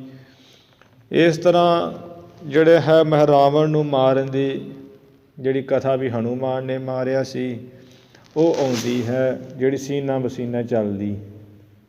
ਤਾਂ ਕਰਕੇ ਮਹਾਰਾਜ ਇੱਥੇ ਲਿਖ ਰਹੇ ਹੈ, ਰਾਵਣ ਵਰਗੇ ਜਿਹੜੇ ਲੰਕਾ ਦੇ ਮਾਲਕ ਮਹਿਰਾਵਣ ਸੇ 1000 ਸਿਰ ਵਾਲੇ 2000 ਬਾਹਾਂ ਵਾਲੇ ਦੈਂਤ। ਘਟ ਕਾਨ੍ਹ ਸੇ ਪਲ ਬੀਚ ਪਛਾਰੇ।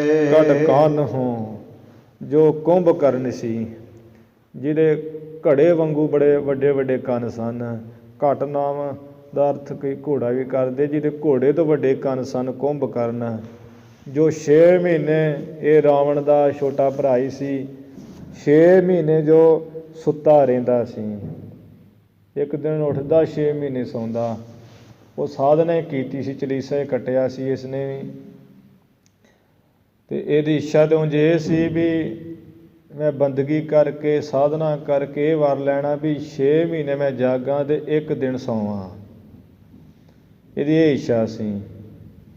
ਫਿਰ ਜਦੋਂ ਇਹਨੇ ਇਹ ਸੋਚ ਕੇ ਤਪ ਸ਼ੁਰੂ ਕੀਤਾ, ਤਪ ਕਰਕੇ ਜਿਹਦਾ ਤਪ ਕੀਤਾ ਸੀ ਉਹ ਭਗਵਾਨ ਰੂਪ ਵਿੱਚ ਭਗਵਾਨ ਪ੍ਰਗਟ ਹੋਏ। ਅਤੇ ਉਸ ਵੇਲੇ ਕਿਹਾ ਬਰੰਗ ਬਰੂ ਵੀ ਵਰ ਮੰਗੋ ਜੋ ਮੰਗਦੇ ਹੋ ਕੁੰਭਕਰਨ ਜੀ। ਅਤੇ ਵਾਰ ਉਸ ਵੇਲੇ ਇਹਦੇ 'ਤੇ ਮੰਗਣਾ ਇਹ ਸੀ ਵੀ ਮੈਂ 6 ਮਹੀਨੇ ਜਾਗਾਂ ਅਤੇ 1 ਦਿਨ ਸੌਵਾਂ। ਪਰ ਭਗਵਾਨ ਜੀ ਨੂੰ ਇਹ ਪਤਾ ਸੀ ਵੀ ਜੇ 6 ਮਹੀਨੇ ਜਾਗਦਾ ਰਹੇ ਅਤੇ ਅੱਗੇ ਹੀ ਜਿਹੜਾ ਹੈ ਸੂਤ ਨਹੀਂ ਆਉਂਦਾ ਹੈ, ਇਹਦੇ ਤੰਗ ਕਰੂਗਾ, ਬਹੁਤ ਬਹੁਤ ਪਰੇਸ਼ਾਨ ਕਰੂ ਸਾਰਿਆਂ ਨੂੰ। ਇਹ ਉਦੋਂ ਫਿਰ ਉਹਨਾਂ ਸਰਸਵਤੀ ਜਿਹੜੀ ਵਿੱਦਿਆ ਦੀ ਦਾਤੀ ਸ਼ਕਤੀ ਉਹਨੂੰ ਪ੍ਰੇਰਿਆ। ਜਿਵੇਂ ਜੋਗ ਮਾਇਆ ਨੂੰ ਉਹ ਸਰਸਵਤੀ ਨੂੰ ਜਿਵੇਂ ਪ੍ਰੇਰਿਆ ਸੀ ਮੱਧ ਕੈਟਬ ਦੇ ਰਸਨਾ ਉੱਪਰ, ਉਹ ਆਪੇ ਹੀ ਹਾਰ ਕੇ ਫਿਰ ਖਲੋ ਗਏ ਸਨ। ਨਹੀਂ ਤਾਂ ਪਹਿਲਾਂ ਥੱਕਦੇ ਨਹੀਂ ਸੀ। 5000 ਵਰਾ ਜੰਗ ਹੁੰਦੀ ਰਹੀ। ਫਿਰ ਜਦੋਂ ਪ੍ਰੇਰਿਆ ਅਤੇ ਇਹਨੇ ਕਹਿਣਾ ਤਾਂ ਕੀ ਸੀ ਅਤੇ ਇਹਦੇ ਮੂੰਹੋਂ ਕਢਾ ਦਿੱਤਾ। ਫਿਰ ਉਹ ਸਰਸਵਤੀ ਨੇ ਰਸਨਾ ਉੱਪਰ ਵਸ ਕੇ ਅਤੇ ਇਹਨੇ ਵਰ ਮੰਗਿਆ ਵੀ ਮਹਾਰਾਜ ਮੈਨੂੰ ਵਰ ਇਹ ਚਾਹੀਦਾ ਵੀ ਮੈਂ 6 ਮਹੀਨੇ ਜਿਹੜਾ ਸੁੱਤਾ ਰਹਾਂ ਅਤੇ 1 ਦਿਨ ਜਾਗਾਂ। ਉਸੇ ਵੇਲੇ ਕਹਿ ਤਾ ਤਥਾਸਤੂ ਵੀ ਤੈਸਾ ਹੀ ਹੋਵੇਗਾ। ਉਹ ਇਹਦੇ ਮੂੰਹ ਨਿਕਲ ਗਿਆ। ਫਿਰ ਉਸੇ ਤਰ੍ਹਾਂ ਹੁੰਦਾ ਰਿਹਾ। ਬੜਾ ਤਕੜਾ ਆਕਾਰ ਦਾ ਸੀ ਕੁੰਭਕਰਨ। 6 ਮਹੀਨੇ ਸੁੱਤਾ ਰਹਿੰਦਾ, 1 ਦਿਨ ਉੱਠਦਾ। 1 ਦਿਨ ਵਿੱਚ ਹੀ 6 ਮਹੀਨਿਆਂ ਦੀ ਖੁਰਾਕ ਖਾ ਕੇ ਸੌਂਦਾ ਸੀ ਇਹ। ਅਤੇ ਜਦੋਂ ਲੰਕਾ ਵਿੱਚ ਯੁੱਧ ਹੋ ਰਿਹਾ ਸੀ, ਕੁੰਭਕਰਨ ਉਦੋਂ ਹੀ ਸੁੱਤਾ ਹੀ ਪਿਆ ਸੀ। ਅਤੇ ਰਾਵਣ ਨੇ ਕਿਹਾ ਵੀ ਉਹਨੂੰ ਉਠਾਓ, ਲੰਕਾ ਤੇ ਸਾਰੀ ਖਤਮ ਹੋ ਚੱਲੀ ਆ, ਉਹਨੂੰ ਹੁਣ ਤਾਂ ਉਠਾ ਦਿਓ। ਜਦੋਂ ਇਹਨੂੰ ਉਠਾਉਣ ਲੱਗੇ ਕਹਿੰਦੇ ਇਹਦੇ ਕੰਨ ਦੇ ਆਲੇ ਦੁਆਲੇ ਪਤਾ ਨਹੀਂ ਕਿੰਨੇ ਢੋਲ ਨਗਾਰੇ ਚੀਕ ਚਿਹਾੜਾ ਪਾ ਕੇ ਅਤੇ ਵਜਾ ਕੇ ਇਹਨੂੰ ਉਠਾਇਆ। ਫਿਰ ਇਹਨੇ ਅੰਗੜਾਈ ਜੀ ਲਈ ਮਾੜੀ ਜੀ। ਕਹਿੰਦਾ ਵੀ ਕੀ ਹੋਇਆ?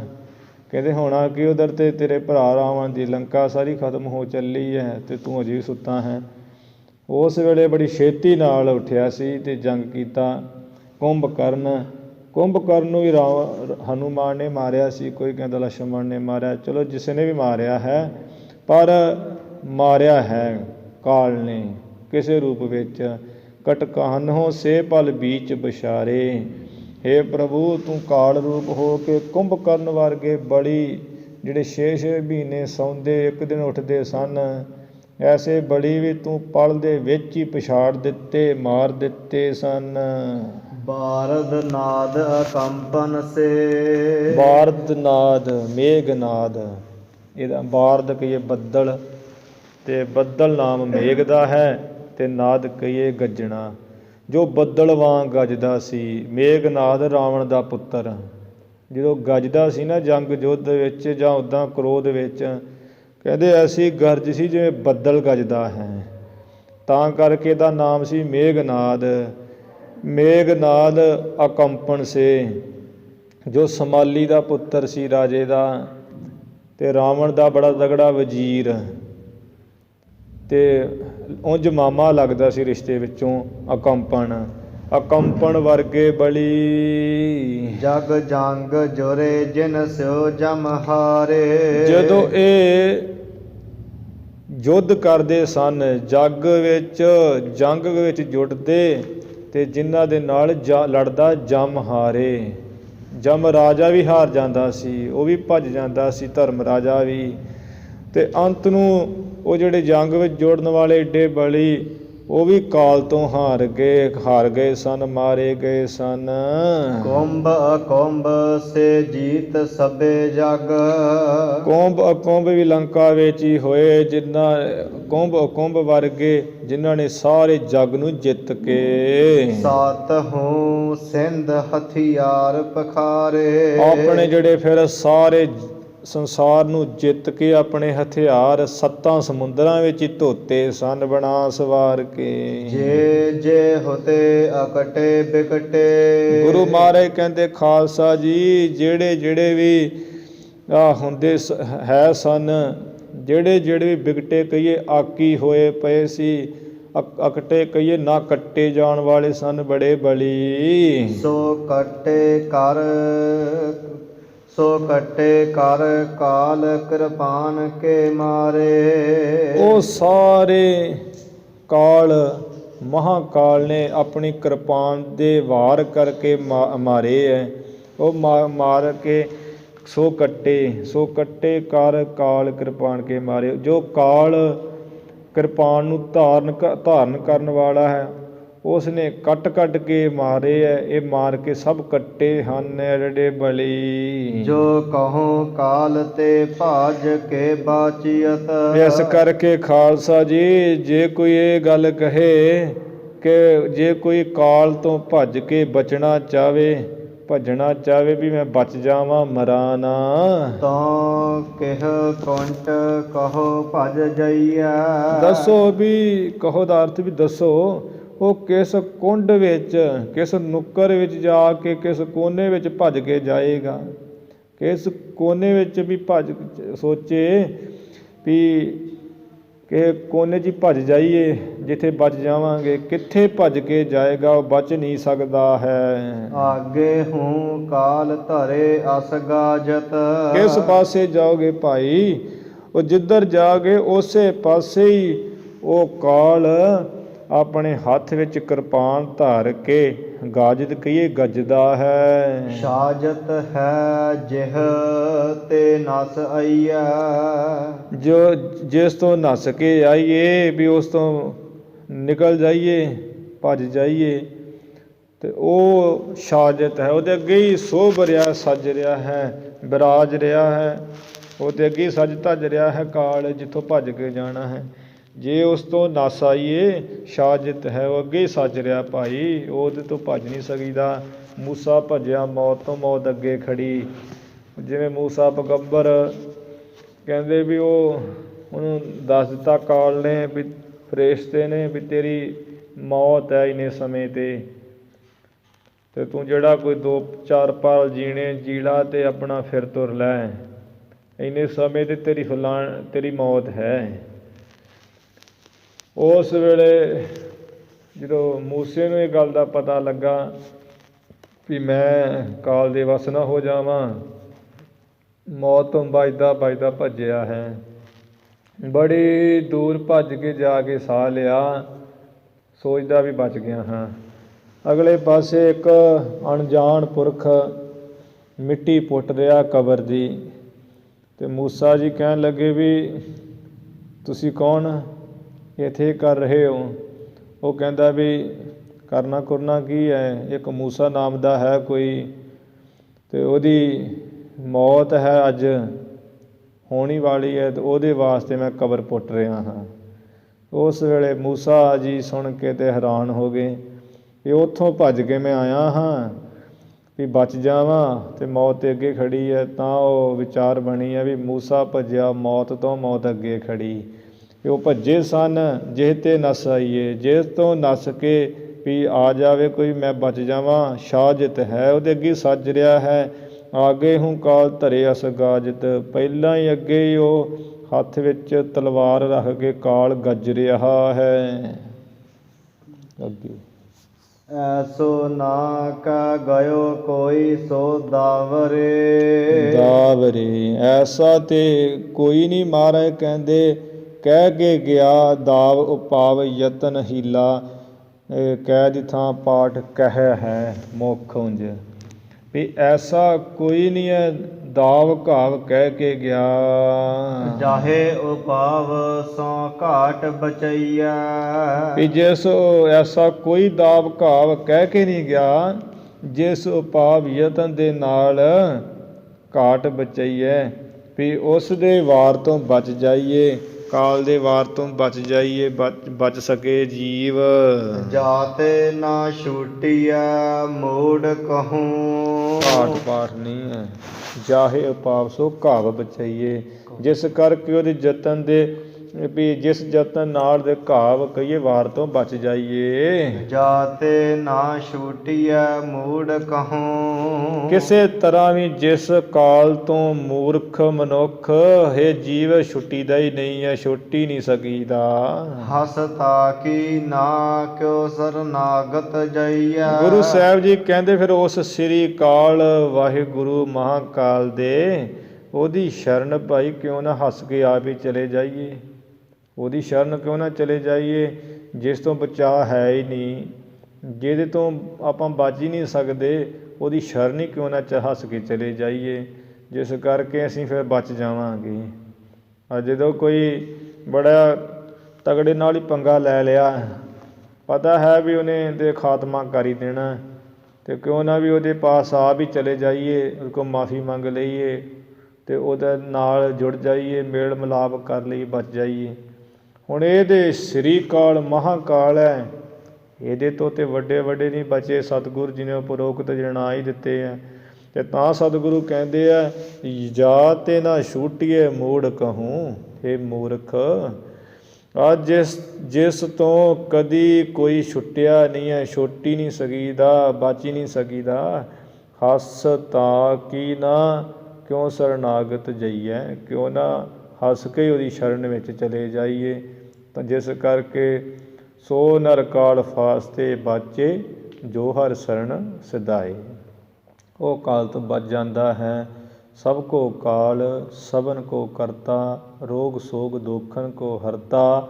ਏਕ ਚਿੱਤ ਜੇ ਇੱਕ ਛਿਨ ਧਿਆਇਓ, ਕਾਲ ਫਾਸ ਕੇ ਬੀਚ ਨਾ ਆਇਓ। ਇੱਕ ਫਿਰ ਕਾਲ ਦੀ ਫਾਹੀ ਦੇ ਵਿੱਚ ਨਹੀਂ ਫਸੀਦਾ ਹੈ। ਜੇ ਇੱਕ ਛਿਨ ਵੀ ਉਹਨੂੰ ਬੜੇ ਧਿਆਨ ਨਾਲ ਮਨ ਬਿਰਤੀ ਇਕਾਗਰ ਕਰਕੇ ਧਿਆ ਲਈਏ। ਇਸ ਕਰਕੇ ਭਾਈ ਉਸ ਅਕਾਲ ਪੁਰਖ ਵਾਹਿਗੁਰੂ ਦਾ ਸਿਮਰਨ ਭਜਨ ਬੰਦਗੀ ਬਾਣੀ ਪੜ੍ਹੀਏ, ਤਾਂ ਅਸੀਂ ਉਸ ਕਾਲ ਤੋਂ ਬਚ ਕੇ ਅਮਰ ਅਬਿਨਾਸੀ ਹੋ ਸਕਦੇ ਹਾਂ। 96 ਜਿਹੜੀਆਂ ਹੈ 96 ਛੰਦ ਪੂਰੇ ਹੋ ਚੁੱਕੇ ਹਨ। ਅੱਗੇ ਜਿਵੇਂ ਗੁਰੂ ਮਹਾਰਾਜ ਜੀ ਦੇ ਬਚਨਾਂ ਦੀ ਵਿਚਾਰ ਆਏਗੀ, ਆਪਾਂ ਕੱਲ੍ਹ ਦੀ ਦੀਵਾਨਾਂ ਵਿੱਚ ਸਰਵਣ ਕਰਾਂਗੇ।